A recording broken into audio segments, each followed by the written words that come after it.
E conta pra gente como foi a sua infância. Foi na China, você veio pro Brasil, como é que é? Conta esse começo aí. Bom, eu nasci na China em 1962, Tá, então 62, 62. uns 61 anos atrás, né? Uhum.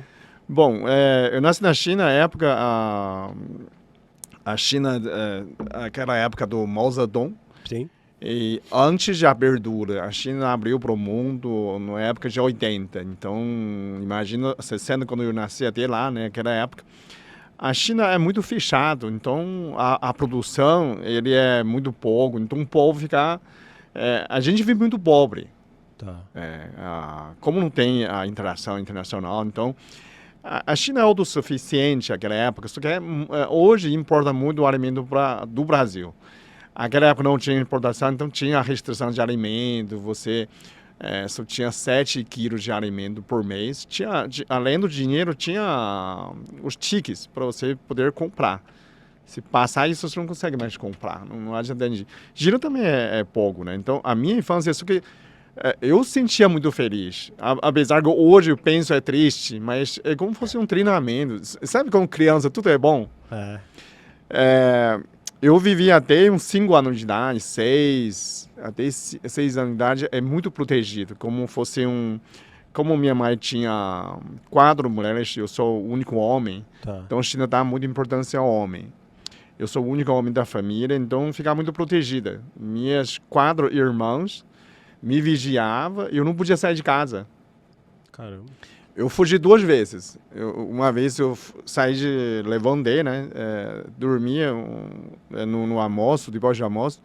Eu levantei e não tinha ninguém. Aí eu comecei a andar na rua. Foi uma casa do vizinho.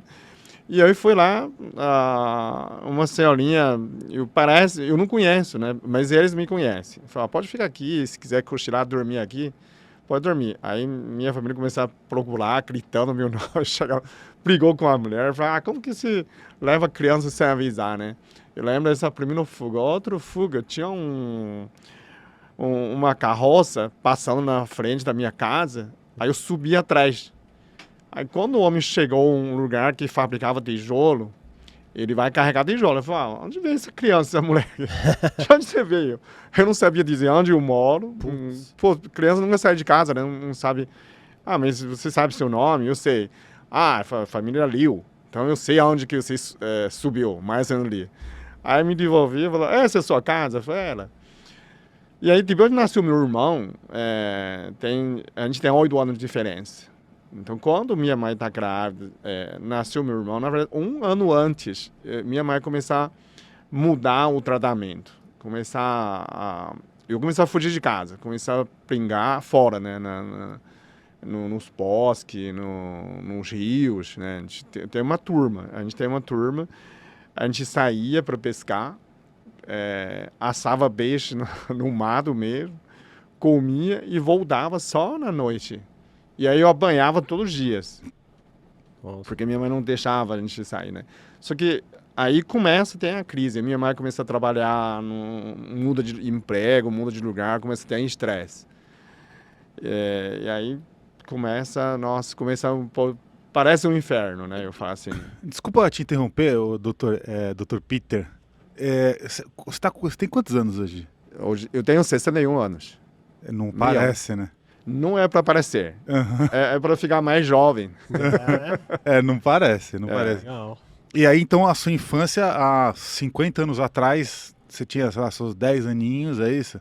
Eu tinha 7, 8 anos. Eu lembro muito nessa época. Porque depois que eu fui na escola, parece que você começa a estudar, então não tem muita aventura. Uhum. Minha aventura maior era 1 ano antes da escola.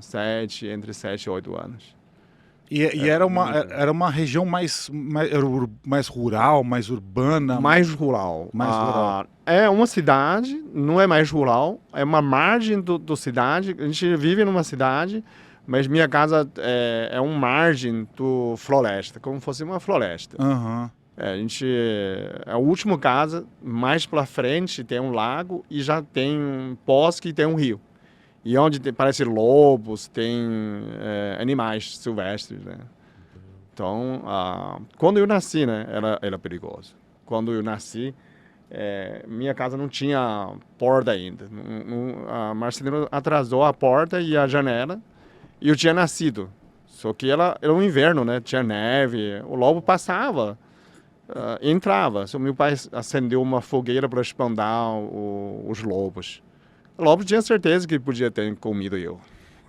Porque eles rodeavam a gente, né? E quando começa a ruivar, vem um monte, né?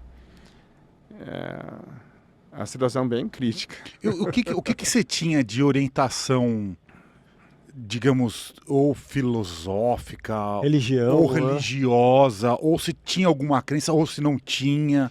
A China, a gente foi educado... Tem 3 pilares na China. A maioria tem budismo, tem taoísmo e tem confucionismo. O confucionismo é como se fosse uma educação. Então, normalmente a escola... Confúcio prega que você tem hierarquia. Você precisa respeitar seu pai, né? Seu pai precisa respeitar a prefeitura. E assim tem essa hierarquia. Você tem que sempre falar sim, senhor. Então, hoje você vê o cultura japonês, é um exemplo melhor de confucionismo. A China já não tem, o governo da China já baniu nesse sistema, né? Daoísmo é que ele prega que se junta o universo. Então você é um elemento, juntar-se com o universo. Esse é o maior o princípio, né? Você precisa, você tem céu e terra, você seguir a natureza. Então você é um dos partes da natureza.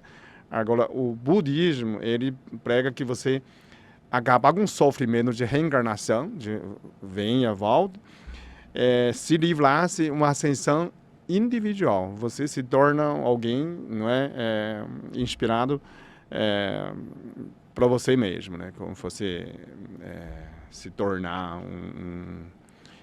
alguém especial, né? Mas não é um pessoal como fosse daoísmo mais social. Um ambiente, né? Mais prega mais harmonia. Então por isso que veio a parte da medicina chinesa vem do daoísmo. Medicina chinesa, Feng Shui, Qigong. Então tem muitas práticas no taoísmo. Ele prega essa harmonia. Tao quer dizer Deus. O Lao que criou esse taoísmo, quando ele fala Tao, ele referia a Deus, mas ele não sabia o nome. Então ele colocaram Tao. Daoísmo, como você caminho de Deus, ou seria teologia hoje, né? Como estudar de Deus, como fosse. Mas o que você Seguiu lá. seguiu ou absorveu ou viveu, ou se tinha tudo isso acontecendo e você falou, isso aí é dos adultos, ou sei lá, não quero saber de nada? Quando mais jovem, eu absorvi bastante nessa parte de ensinamento de Confúcio, né? De hierarquia, de respeito ao adulto, né? Mais velho que você. E aí, quando venho para o Brasil, começa a procurar querer entender mais. Então, aqui tem cristianismo, né? Eu começar a estudar, começar a ler os livros, né? Principalmente, eu lia muito o espiritismo também, começar a buscar as respostas, né?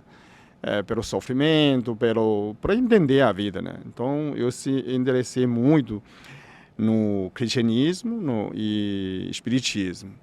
Eu frequentei alguns lugares de vez, li alguns livros e eu tive uma experiência de encontro com Jesus.